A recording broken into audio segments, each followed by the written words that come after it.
We're starting the couscous now.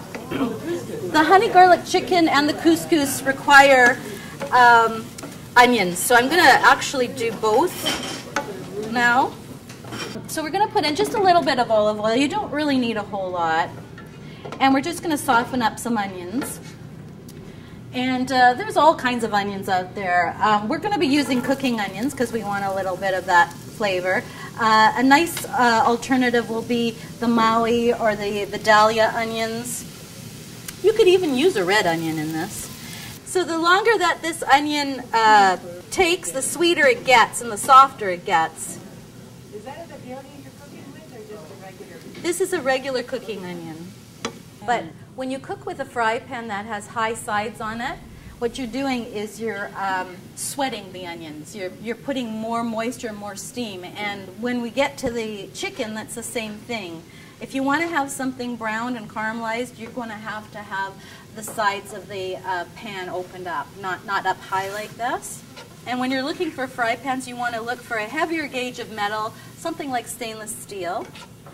And inside the stainless steel, you want embedded, or on the bottom, you want copper or aluminum heat conductors so that the heat is spread out evenly, and it just has a more desirable product in the end.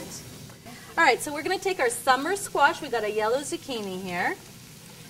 And actually, I'm not going to cook them right through because I think we're going to have a little bite here today. And so we're just going to mix this all up until it gets all beautiful and softened. Just a little bit today. This would make a nice large omelet to share too, huh? We're getting Moroccan today. We're going to rock with the Moroccan. Okay, so now we've got some dried apricots that add the sweetness, a little tinge of sour. And also this absolutely stunning color. I mean, it's just going to be yummy enough to eat. And we've got some of the Greek figs, dried figs. They're they're fresh dried figs, and so they're very soft.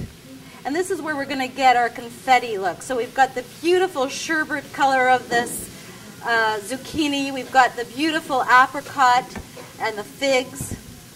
Is that enough, guys? Yes, yes. Should we put more? More. Okay, there you go, guys. I listen to my people. I listen to my public. In this pot, we have some whole grain couscous because I am on a whole grain kick these days.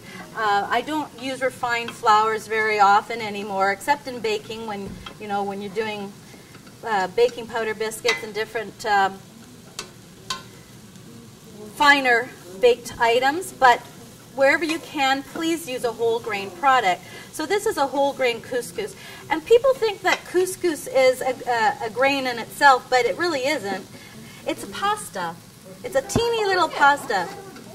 Yeah, and when you get the Israeli couscous, they have a larger grain of the pasta, but it's made with a higher fiber content. Semolina, durum wheat, those have a higher fiber content.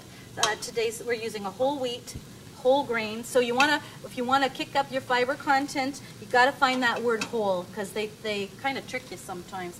What we're going to be doing now is just adding our flavors to the couscous now, because couscous is very bland, and if you don't like bland pasta, you got to kick it up with some beautiful flavors here. And so as if these colors aren't beautiful enough, what should we do, guys? Dried cranberries. Everybody's going to be making this when I'm done. I know it's one of these dishes that everybody goes nuts over. Where do you get the sweet and dried cranberries? Just about any place now. Not in a jar or anything. They're in the bulk food section? They're in the bags. You can get them in snack bags, or you can get them in the bulk. Did you know that I was one of the first people to bring them in the bulk form before they became craisins?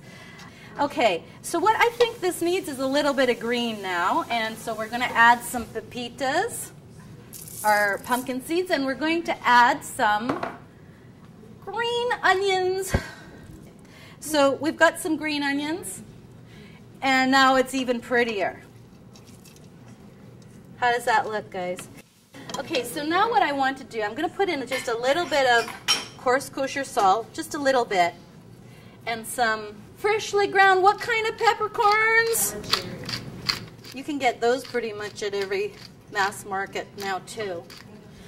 But to kick this up even more, we've put together a preparation of a wild berry, which is just juice, extra virgin olive oil, lemon juice, lemon rind, and some allspice.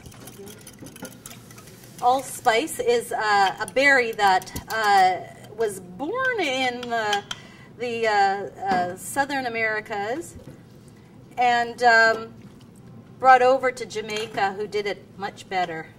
And so you can find allspice in a number of Jamaican recipes, as well as all over Palestine area.